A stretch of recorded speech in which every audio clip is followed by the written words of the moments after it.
খেলাফত মজলিস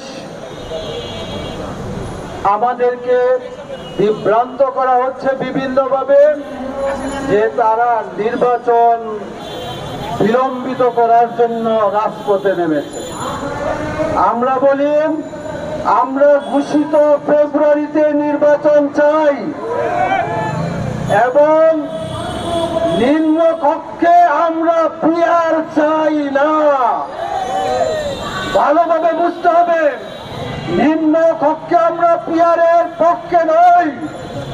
সুতরাং যারা বলে নির্বাচন বিলম্বিত করার জন্য ভারতীয় শক্তি মাঠে নেমেছে, আমরা বলতে চাই তোমরা আওয়ামী দুঃশাসনের পরে পরিত্যক্ত ভারতকে নিজেদের কবজায় নিয়ে তাদের প্রেসক্রিপশনে নির্বাচন করার জন্য দৌড়াচ্ছ।